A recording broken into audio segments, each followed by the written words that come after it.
Tonight on CTV News at 6, explicitly clear, some books banned in Alberta. The province's new rules for what students are exposed to. I'm really surprised, to be honest, that I need to draft a ministerial order to say that you can't have books on your shelves with graphic sexual content. City centre receivership. Too big of a mall for our downtown population. And obstacle course. Dismay at the state of downtown sidewalks during construction season. There's no way I could get by that. Back to some sunshine tomorrow and temperatures back in the mid to upper 20s.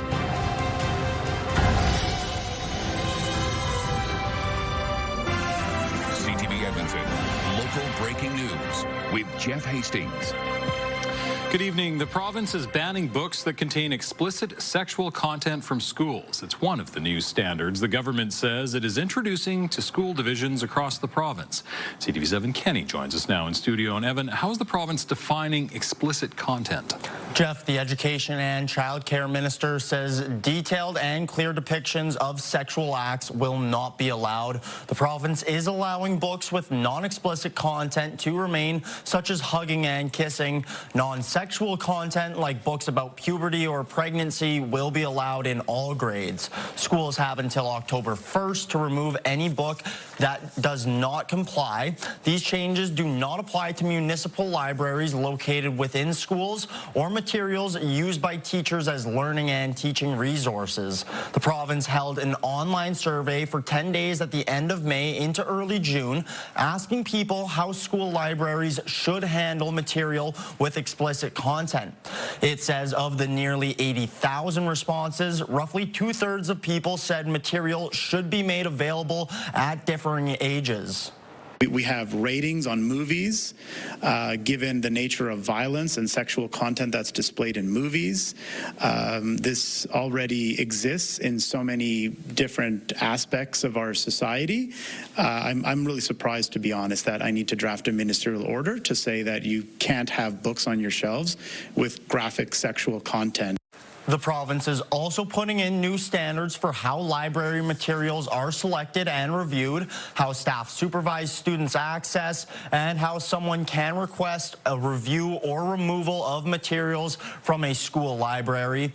Edmonton's public and Catholic school divisions did not say how many books they would have to take off library shelves, but did say they will comply with the new standards. Jeff? All right, Evan, thank you.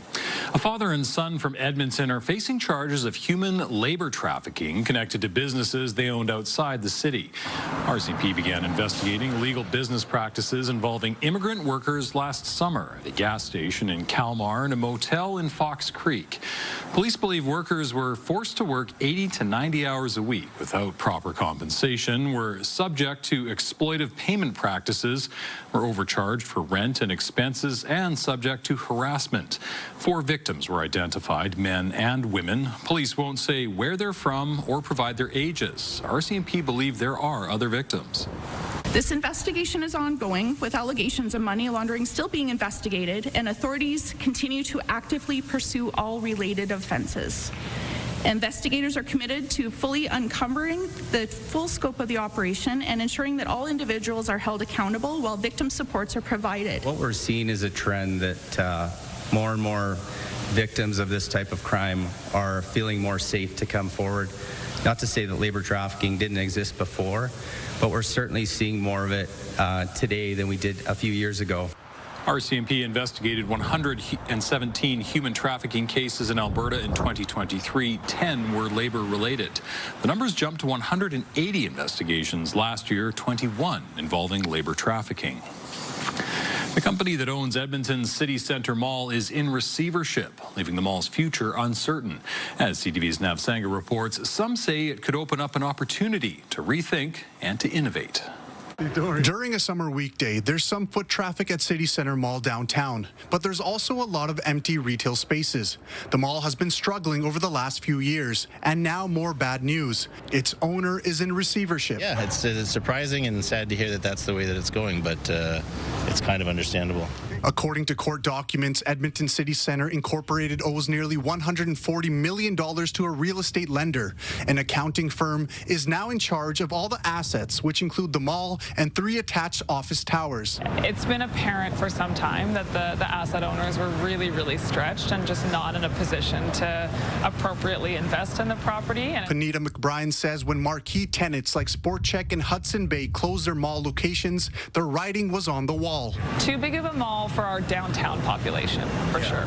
Retail analyst Bruce Winder says downtown malls across the country are suffering. The downtown malls have an extra special challenge because people don't want to go down there. They don't live there in many cases. They just commute in for 3 or 4 days a week. Winder says on top of the commute, some people avoid downtown malls over safety concerns. There's heightened crime downtown. There's a lot of folks who are homeless downtown. Not enough social programs to go around. What will happen to the mall is still unclear. Panita McBride believes this could be a great opportunity to reinvent the block of retail and office space. But it's going to take someone who's willing to be creative and innovative and entrepreneurial and really rethink what that property is for. CTV News reached out to Edmonton City Centre Mall but did not receive a response.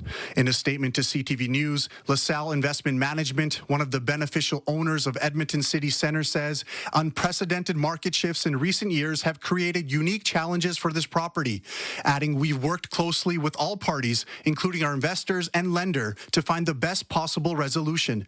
Nav Sanga, CTV News, Edmonton. Downtown construction is creating roadblocks for people with accessibility needs. As CTV's Miriam Valdez-Carletti reports, one advocate says it's putting people's safety at risk. It's not the smoothest way to get over this dug-up sidewalk. Dozens of wooden planks are scattered across 107 Avenue, east of 109 Street, something that puts Zachary Weeks and others with accessibility needs in a tough situation.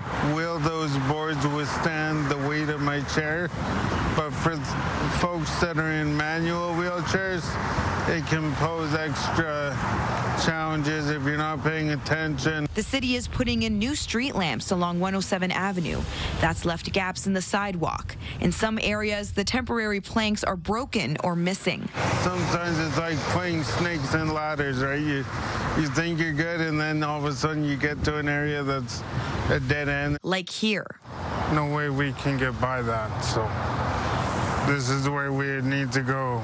People with wheelchairs aren't the only ones avoiding the sidewalk with safety concerns. Because we have a lot of people, coming up and down. There's a lot of foot traffic here. So, yeah, it's a little much sometimes. Most people who go around this area are pedestrians, so it's a little bit unsafe. It's a little bit frustrating. You feel like somebody's not taking a responsibility. The city says contractors working on projects like these are responsible for maintaining walkways and ramps. They're required to repair or replace the damaged materials. Weeks says people with accessibility needs have to plan ahead, especially when going downtown. When I come across areas like this, I try and avoid going on the main boulevard. A problem that could persist until construction is completed in September. Miriam Valdez-Carletti, CTV News, Edmonton. Sheriffs have closed what they call a problem property in southeast Edmonton. The Alberta sheriffs say police have received complaints about drug and criminal activity at this house in Mill Woods for years. The property on 32nd Ave will be closed for 90 days. No one is allowed on the property or inside the house until October 8th. Until then, the locks will be changed, the house will be boarded up, and the yard fenced off. After that period, the owner is the only person who can be on the property for 3 years. The sheriffs hope this encourages the owner to sell. We have closed this file down in 2009 and in 2010. We've tried, and the Edmonton Police Service has tried to work with the owner many times over the years to try and stop the drug activity. This most recent community safety order, again, had to happen because we just had an owner that could not control the activities at the property. Members of the Safer Communities and Neighborhoods Unit will keep an eye on the property. 2 teens have been charged in the killing of a Wetaskiwin man whose body was found after a house fire. It happened last December. RCMP were called for a house fire just after 5 a.m. The body of a 67-year-old man was found. His death was considered suspicious. This week, RCMP arrested 2 teens. They've been charged with manslaughter and arson, disregard for human life. And police are trying to identify the man in this picture. They say he's a suspect in a Millwoods arson.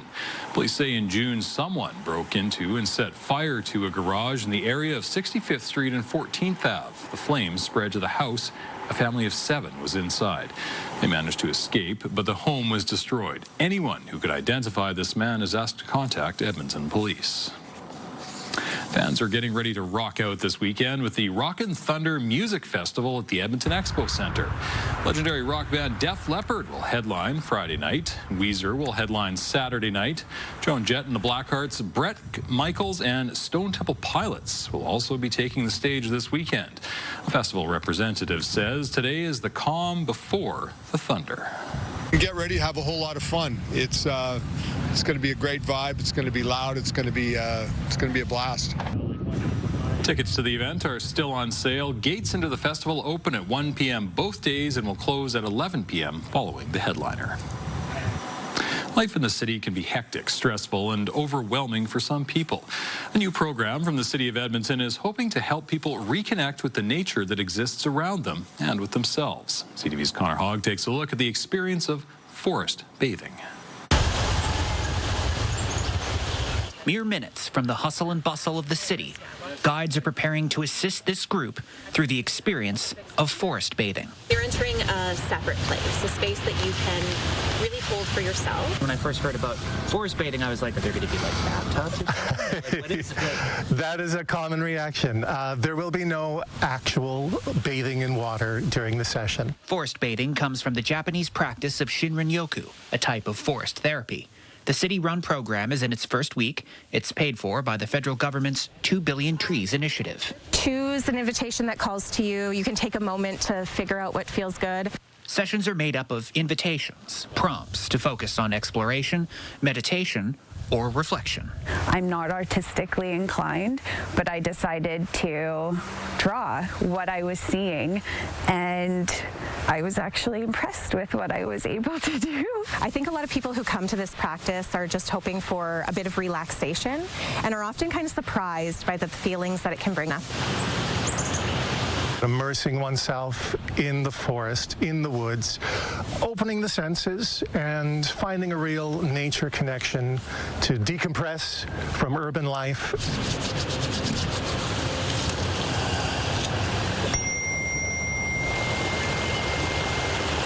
People have had pretty profound reactions. Sometimes people are even brought to tears because they reflect on impermanence or imperfection and relate that to themselves. Slowing down to focus on the things many pass by. I have learned that it's okay to take moments every day to find calm.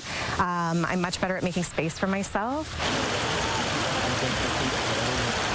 Connor Hogg, CTV News, Edmonton.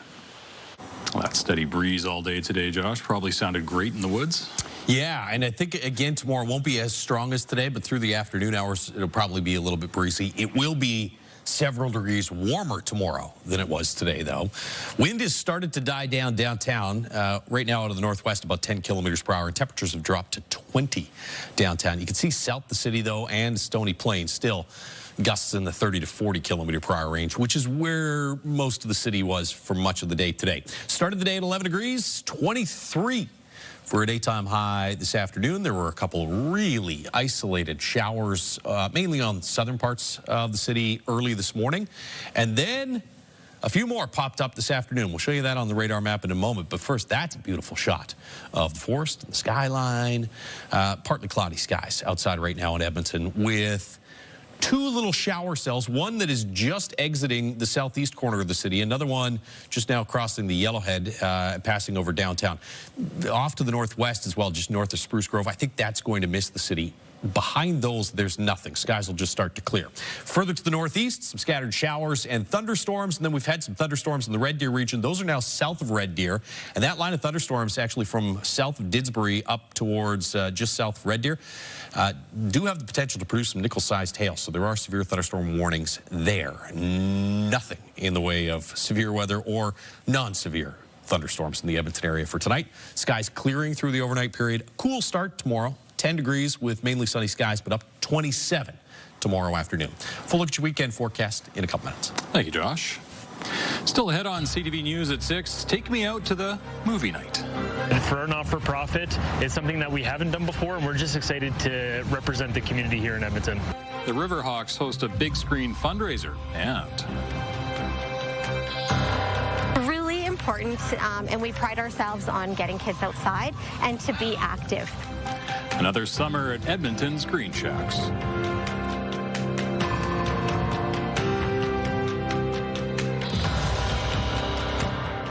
Brought to you by James H. Brown Injury Lawyers, the heavy hitters of injury law.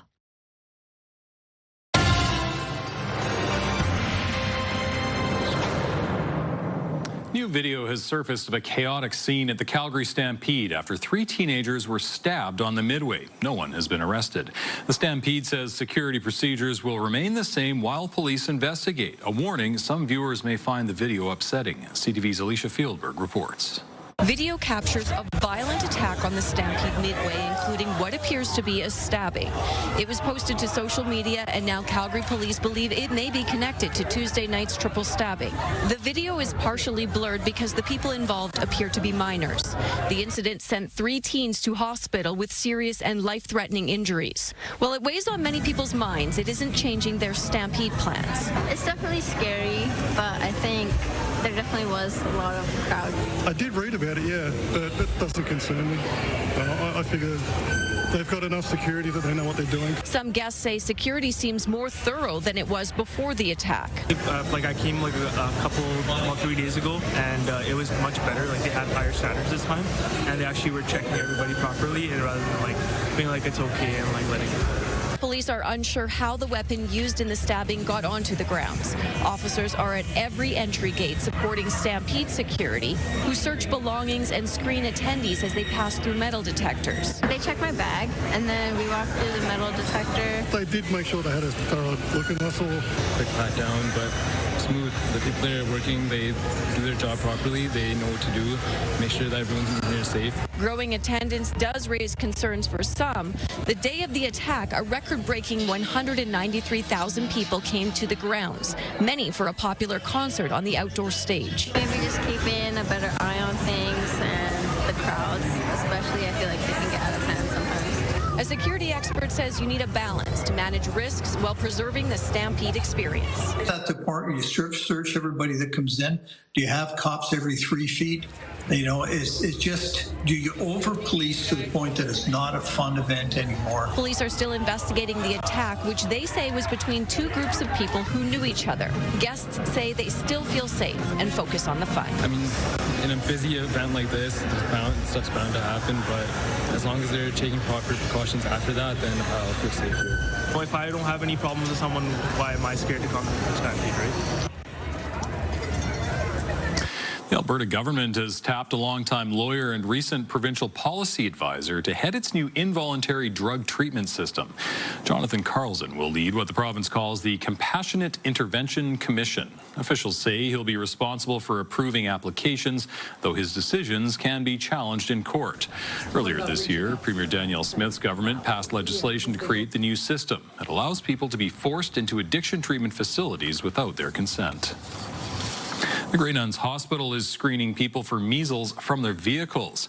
According to Covenant Health, they're doing this to reduce exposure to other patients and emergency room visitors. People who think they have measles are being told to wait in their cars, and then they're sent to an ambulance bay to get checked.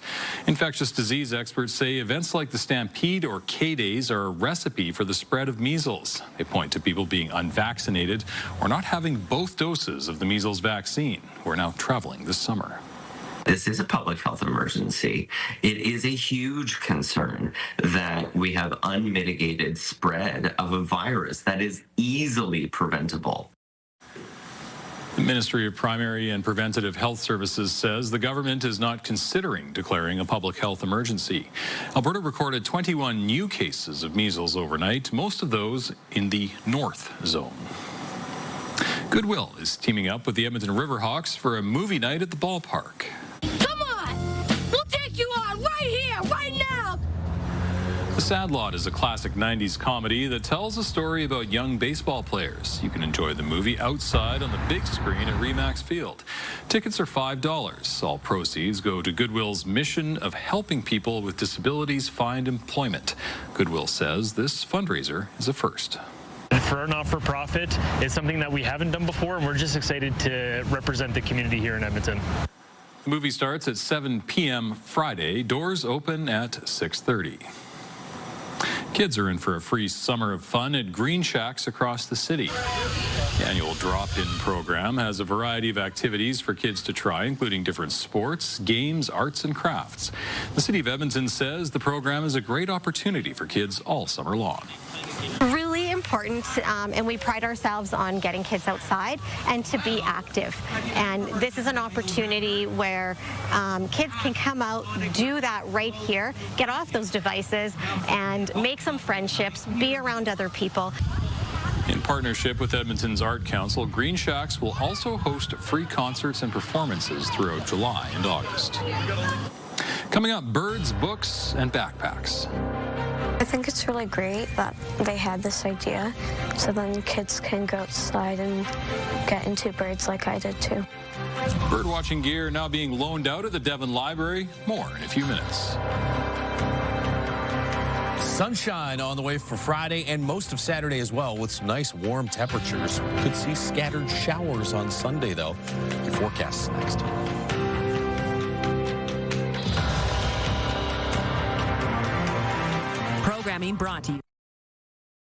Programming brought to you by Federated Co-ops. Find your summer sweepstakes. Unlock your chances to win at your local co-op.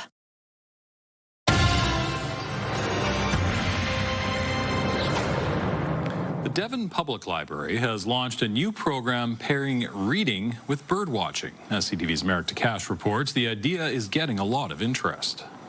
So here we have the binoculars.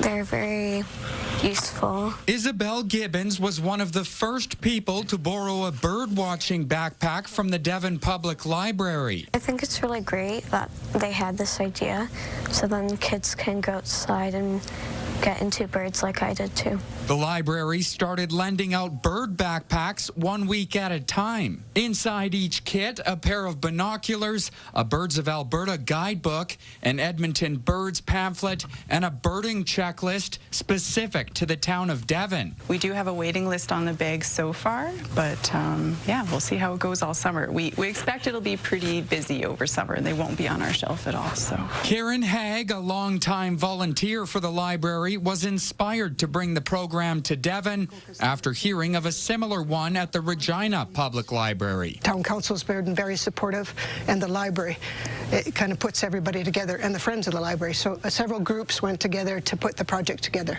Haig, an avid bird watcher herself, wanted to highlight Devon's certification as a bird-friendly town. There's like 30 bird-friendly communities in Canada. We were one of the first in Alberta in November of 2023, so we're very bird-friendly. And it was another initiative with our bird-friendly project to increase public awareness of birds and do things to help preserve birds. So I thought this was a great way to do it. Staff at the library are excited about the new program. we have so many community members that just bring cool ideas to us, and then we're like, oh, sure, this sounds great, let's do it. So, yeah, it's just something fun to offer the community and get more people involved. People like Isabel Gibbons. I just picked up a bird book once, and I'm like, this is really cool. And I just got into it after that. The library has 4 bird bags in total, 3 for adults and 1 for children. Merrick Takash, CTV News, Devon. On some real up and down temperatures this week, going from pretty hot to not as hot to pretty hot. Is the technical meteorological term yo-yoing, roller coaster? What do you Yeah, a little roller coaster temperature. There you go. It's also just normal as the technical weather term for this. Take a look outside right now with the Action Furnace, River Valley Skycam Action Furnace. Fixed right or it's free. 20 degrees in Edmonton right now after hitting 23 for a daytime high earlier this afternoon. 22 in Fort McMurray, Grand Prairie, as well as Cold Lake got to 24. Just 18 in Red Deer. We had some afternoon showers and thunderstorms in that region. There was a severe thunderstorm warning for areas just south of Red Deer. That's now been ended, and we'll show you why in a moment. Airdrie, Calgary, areas off to the west in that red zone are under a severe thunderstorm warning. That cell was producing some sizable hail just south of Red Deer. You can see it's weakening now. There's the core right there of this severe storm. Again, potentially nickel-sized hail coming off of that and some heavy downpours. Red Deer, you're in the clear. Skies are already starting to clear. Here in Edmonton, we're almost in the clear. You know, that one little cell there over the southeast corner of the city, this one will pass by the west. Maybe it grazes the southwest corner of the city, but most of the city gets missed. And then here, across the northeast, scattered showers and thunderstorms that'll continue for the next few hours, but they are moving off to the southeast, and so those will not affect the Edmonton area. We'll get into some of this clearer sky fairly shortly. By mid-evening, skies should really start to clear out. It looks like sunshine not only for tomorrow morning, but really for the bulk of the day tomorrow. A little bit of extra cloud cover across the north and the northwest. Maybe a few hit-and-miss showers there in through the Peace Country. Some thin cloud around supper time tomorrow, and then overnight tomorrow night, early Saturday morning, that cloud cover thickens up. Could see a scattered shower. I've left it out of the forecast, but there's a slight risk for maybe a brief shower overnight Friday. Better chance here further to the north. In fact, you'll probably wake up to some showers in the Fort McMurray region on Saturday. Here in Edmonton, a few lingering clouds through the morning hours, but mainly sunny skies on the way for the afternoon. It does look a little windy again Saturday. Tomorrow, gusts to about 30 kilometers per hour, gusts in the 40 kilometer per hour range for Saturday. 22 in Fort McMurray right now. It's 24 in Grand Prairie, 17 in Red Deer, and 20 in downtown Edmonton. We'll see temperatures at about 17 degrees mid-evening with skies clearing. 10 tomorrow morning outside the city, could be in the 7 or 8 degree range to start the day, so it will be crisp in the morning hours. Wind starts to pick up around lunchtime, 15, gusting to 30 kilometers per hour. That's not quite as strong as today, but a little breezy. 26 or 27 for a daytime high tomorrow and again Saturday, and then 23 and 20 Sunday, Monday, as temperatures take a little bit of a dip early next week. Now, there's at this point pretty low confidence in the timing of these showers for Sunday, Monday.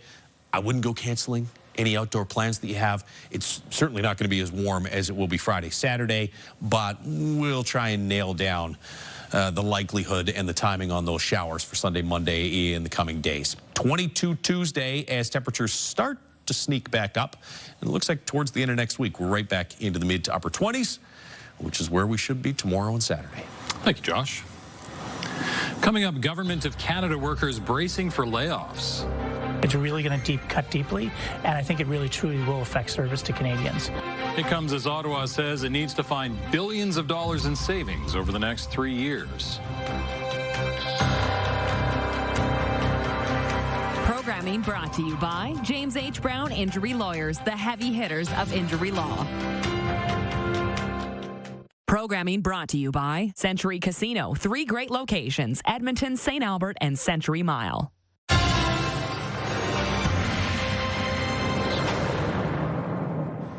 Government of Canada workers are bracing for layoffs as the Prime Minister looks to cut back on overall spending. Cabinet ministers have been asked to find a 7.5% savings for the next fiscal year. CTV's Abigail Beeman reports. I have a simple rule: spend less, invest more.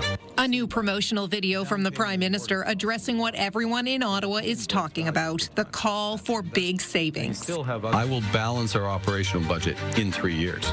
We'll spend what we need to with the money we already have.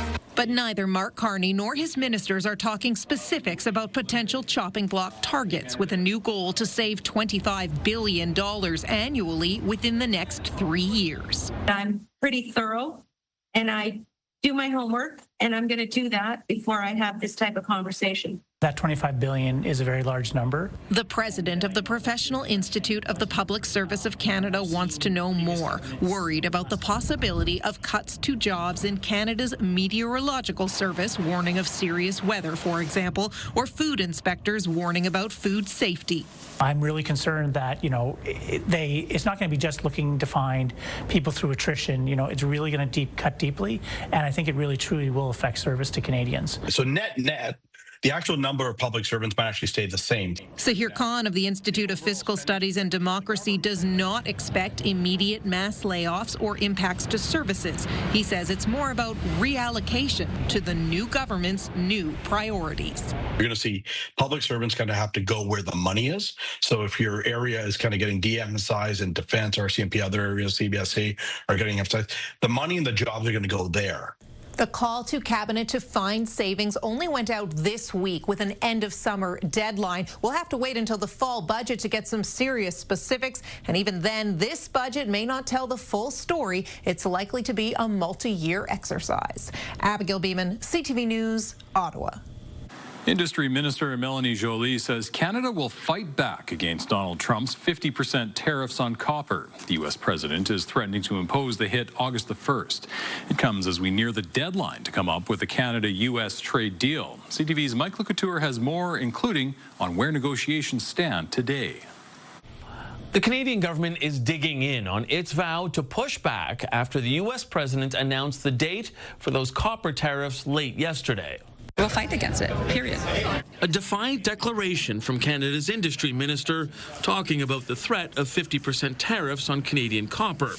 While meeting the Vancouver Board of Trade, Melanie Joly said protecting jobs remains the government's focus in this trade war. We denounce these illegal tariffs, and we think that they're a direct attack against our workers and now on in the copper industry, and so we'll fight against them. While the fight continues on one front, negotiations also continue with the U.S. Today, the Foreign Affairs Minister said she believes a deal can get done before Canada's self-imposed deadline of July 21st. This is an effort that we are putting all our weight behind. I will say that we are still hopeful that an agreement can be achieved indeed. But what kind of agreement remains an open question for some trade experts. We're talking about a full-bore renegotiation of the trade agreement, then I don't think anyone thinks that can be done in the next 11 days. It is a hugely asymmetrical relationship. Deanna Horton should know. She helped negotiate the first North American Free Trade Agreement, and she believes Canada needs to buy some time to expand other trading partnerships. For every effort that is being made on trade diversification is something that will have to be implemented as quickly as possible, but these things all take time. It's part of why Minister Anand is in Malaysia right now, pushing to get a free trade deal with a bloc of 10 Southeast Asian nations. Mike Couture, CTV News, Ottawa. A 17-year-old is now facing charges after an 8-year-old girl was assaulted in a small community in eastern Ontario. Her injuries were so severe, police originally believed the child was attacked by an animal. CTV's Katie Griffin reports. There is a lot of shock and sadness in this community today. It is a place where everyone knows everyone involved, and many say that makes this even harder. We've seen investigators going door to door, speaking with residents after the news that a 17-year-old boy was charged with attempted murder and sexual assault with a weapon in connection with an attack on an 8-year-old girl. Residents say they're in disbelief. Devastated, heartbroken. I don't know what else to say. It's shocking. I'm numb. A lot of community members are, how can this happen in our community? And how do we understand that we can move forward and make it better for our community? The girl had initially been reported missing the night of June 23rd and was found by the Ontario Provincial Police K-9 unit critically injured a few hours later. Her injuries were so bad, some in the town said it was a miracle she was even alive. Police initially suspected it might have been an animal attack, but didn't rule out human involvement. Yesterday, police announcing that samples taken from the victim's wounds revealed no traces of animal DNA. investigators can't pigeonhole or just totally tunnel vision an investigation. They have to look at all other aspects. So the investigation continued in many ways. One of them resulted in this 17-year-old being arrested this week and charged. A lot of residents have expressed frustration with police, wanting to have been told more information sooner. Ontario Provincial Police say they recognize there are a lot of questions and concerns from the community, and they will be hosting a town hall on Saturday. Katie Griffin, CTV News, Quadville, Ontario. A Vancouver area cafe owned by a Bollywood star was struck by bullets early this morning. The Surrey Police Service says staff were still inside the Surrey business when the gunshots rang out. However, no injuries were reported. Investigators have confirmed the gunfire targeted the restaurant owned by Indian actor and comedian Kapil Sharma. A video posted to social media shows gunshots being fired towards the business. It has not been verified. Police say connections to other incidents and potential motives are being examined. Still to come, an electric vehicle rebate program is back on the road after being abruptly shut down. This has been a 6-month hardship for small independent dealerships across the country that have been owed $11 million by Transport Canada. More on how independent dealers were left scrambling to make up the shortfall. Plus, Terry Fox's brother hits the road for his own cross-country trek. And there is a live look from the CTV drone in northeast Edmonton. A cooler day today, a much warmer day tomorrow. Stay with us.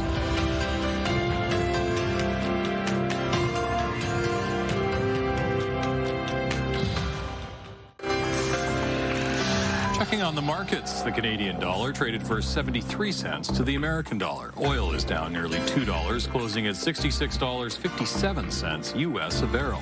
Gold gained more than $4 on the day. The TSX ended the day up 109 points. Dow Jones is up 192. Ottawa is stepping in to help car dealerships forced to pay EV rebates out of their own pockets. The program was abruptly stopped in January when it was apparently overwhelmed by Tesla claims. CTV's Adrian Gobriel has more. The controversy that began following an electric sales weekend. This has been a 6-month hardship for small independent dealerships across the country that have been owed $11 million by Transport Canada. On Friday, January 10th, car dealerships across the country received this email from Transport Canada saying in part, due to the high uptake, the EV rebate program will be paused in a few weeks. That weekend, a handful of Tesla locations across Canada reported the sale of 8,600 vehicles, amounting to $43 million in taxpayer-funded rebates. By that Monday, the federal program was closed. Dealers paid out money to customers with the commitment to the Government of Canada that the dealers would then be reimbursed. CTV News has spoken with some of the 200 independent dealers across the country who are out of pocket a combined $11 million, some asking that we hide their identity to protect their business. In my case, we're talking over $400,000 loss. Huge impact. Following a months-long investigation. Can't say anything. You can't say anything at all? CTV News has now learned that Transport Canada will allow all car dealers, including Tesla, to submit any historical rebates that were paid out to customers before the program was abruptly closed in January, sending out this email informing dealerships of a webinar this coming Friday and Tuesday outlining an important update. Transport Canada has also told CTV News they're looking at starting a new program, saying in an email that they're looking at ways to reintroduce a purchase incentive worth up to $5,000 that supports Canadian workers, strengthens our domestic supply chains, and reflects the times we're in. I think we're going to see a renewed rebate program, and it's going to have some filters there that say the qualifying vehicles either are made in Canada or have substantial content from Canada. There's one Tesla production plant in Canada. Canada's Automotive Parts Manufacturers Association is also calling on Ottawa to scrap the GST on all made-in-Canada vehicles, not just offer incentives for EVs. That's something the Conservatives campaigned on during the last federal election. Adrian Gobriel, CTV News, Toronto. Daryl Fox, the brother of Terry, has completed a cross-country cycling trek in honor of his older sibling. The National Ride of Hope pulled into St. John's today and raised more than $1 million for the Terry Fox Foundation. The ride is, of course, inspired by Terry's Marathon of Hope that captivated Canadians 45 years ago. Darryl Fox cycled for about 7,000 kilometers, retracing his older brother's footsteps in reverse. He concluded the ride in the very spot where Terry started his journey. A Canadian soccer star is set to command a world record transfer fee, according to multiple reports. Nice turn by Olivia Smith. She's still got it. Smith onto her left foot. Oh, it's a beauty!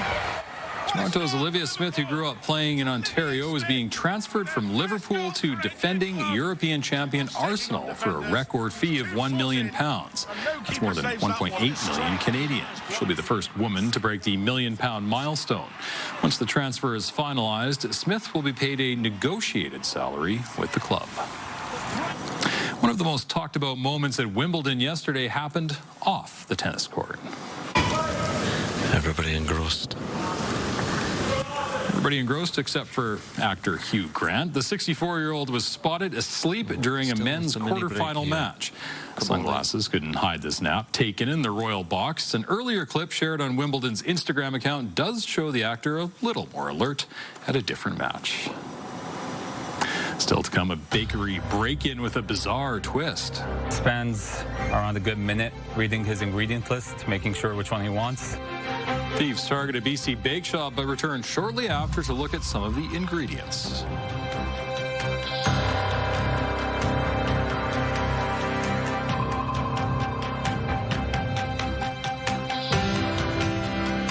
We've got another great night of entertainment coming up right here on CTV, starting at 7 with E-Talk.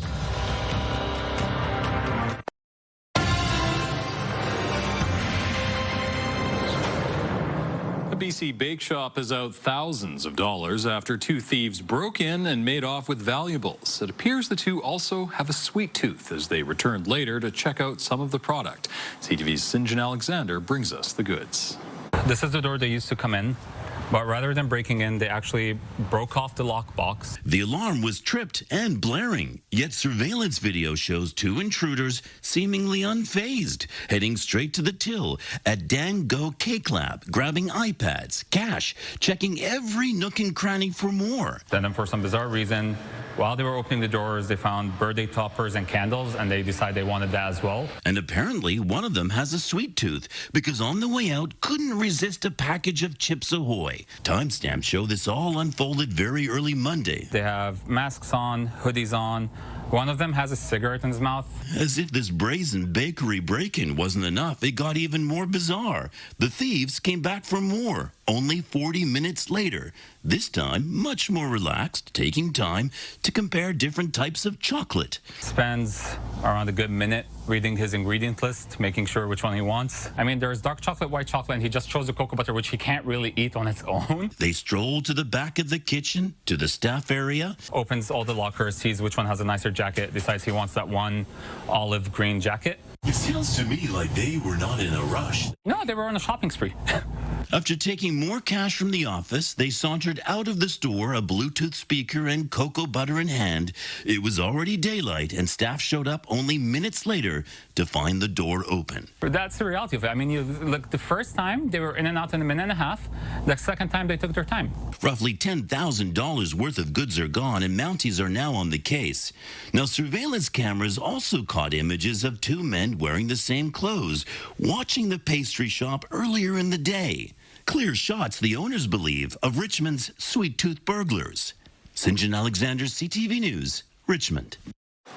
Still some clouds hanging over the Edmonton area, but all the showers are starting to fizzle out, and we'll actually see some clearing here over the course of the next couple of hours. Tomorrow, lots of sunshine, 27 degrees for a daytime high. Cool in the morning, but heating up nicely through the day. We'll get some clouds Friday night into Saturday morning, and then back to sunshine at about 26 or 27 again Saturday afternoon, and just a slight chance of some scattered showers for both Sunday and Monday, although, as we said earlier, I don't have a whole lot of confidence in that right now.